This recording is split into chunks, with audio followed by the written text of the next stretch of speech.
Hey, this is the Fight Nerd, and today we are joined by George Sheppard. George, how's it going today? Going good, going good. All right, now you're getting ready for your next fight on September 18th with M-1 Global against Jose, the People's Champ, Figueroa. Now, how's training going for this fight so far? Going good, working on my submissions. They're looking more crisp every day. The only thing I'm working for, takedown defense, everything. Now, what's going to be the game plan for this fight against Jose? Basically, the same game plan I had before every fight. Just go out there and just feel the fight out. And wherever I feel better at, just take it there, whether it's to the ground, on my feet, into a corner. Okay, now, both of you guys had pretty tough fights leading up to this point, and with minimal time between these fights in M1. So, does this tournament style work for you, or would you prefer to have more time in between your fights? I fought weekends back-to-back before, so the fact that I had only like 5 weeks out to actually prepare and train for the fight really doesn't bother me.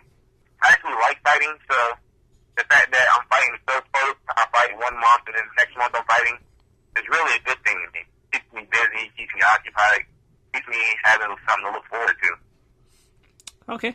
Now, I read on M1's website a little bit about your life growing up in Virginia, so can you tell our listeners a little bit about that and how MMA has changed your life for the better? I'm not gonna lie, I didn't have the hardest upbringing, but my life, as far as when I moved to Virginia, got pretty tough with my mom getting sick, then kids in my neighborhood constantly trying to fight me all the time, but they knew I was a good athlete.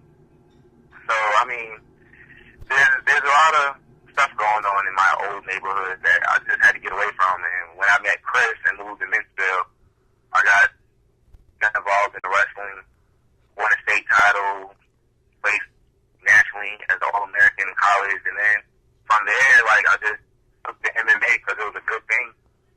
It kept me busy, it allowed me to release some of that aggression I had inside me. It allowed me to fight without getting in trouble. So I guess that's how MMA changed me. It allowed me to fight without getting in trouble.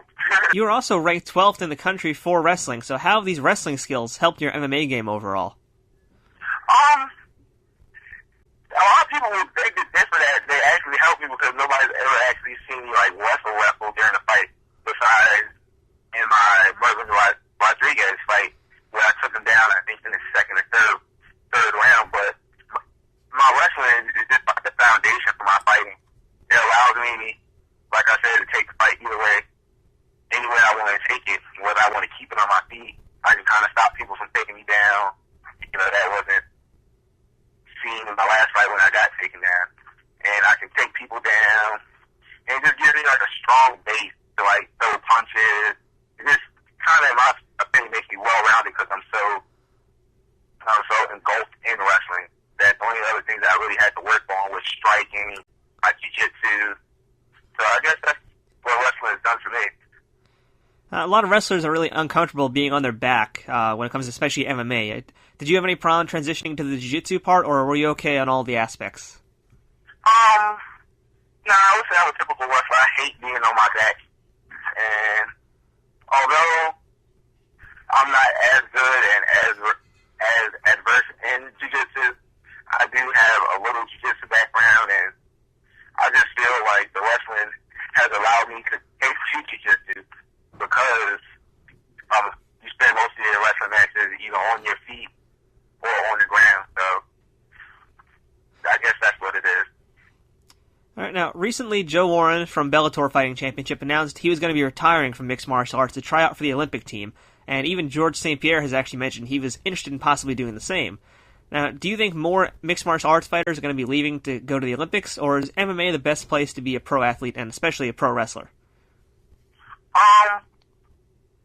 I really don't have an opinion to speculate on that, truthfully, because wrestling is a glorious, it's probably the oldest sport in the world, and it sets the foundation for a lot of different sports, whether it's MMA, football, tackling and stuff, and any other thing that involves grappling or trying to take somebody down. So wrestling is a good thing, and I love it. And I actually love it more than MMA. Don't tell anybody, but I do. And me personally, I'll probably try to do both at the same time and train for each at the same time. All right. Have been for years. All right, now, at this event, some of the European M1 fighters are also going to be making their American debut. Are you going to be scouting any of these guys for your future fights, assuming you move on in the tournament? Probably not. I've never been one to actually scout people. I just take things as they go. Even with wrestling, I never really scouted anybody for what they were good at or what they were bad at, because no matter how good somebody is at something or how bad they are at something, you won't know until you actually have to do it firsthand. So my game plan is always going in and fight my fight and no one else's, or wrestle my match and wrestle nobody else. Now, when I happen to call you, I know you're at work here, so can you tell us, since you're not a full-time fighter, what else is it that you do outside of the ring? Well, professionally, outside the ring, I train, I go to work, I spend time with my daughter, I spend time with my family, spend time with my friends. Basically, like just being a typical 22-year-old, basically. Can you tell us what your job is outside of fighting?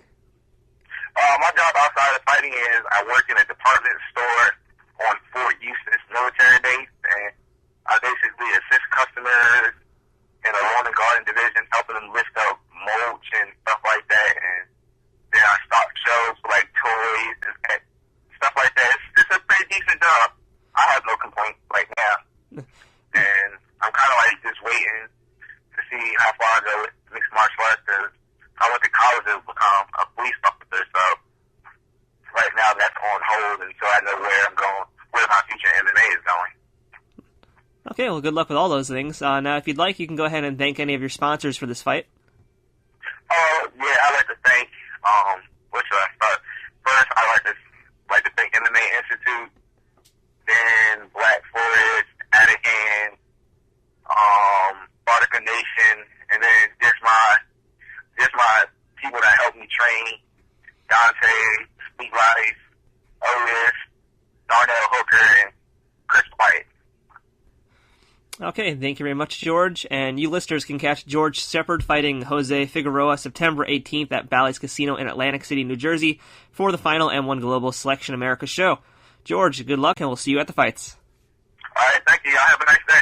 This video is sponsored by Skin Industries, dominating fashion for the past 11 years with hundreds of designs for men, women, and children.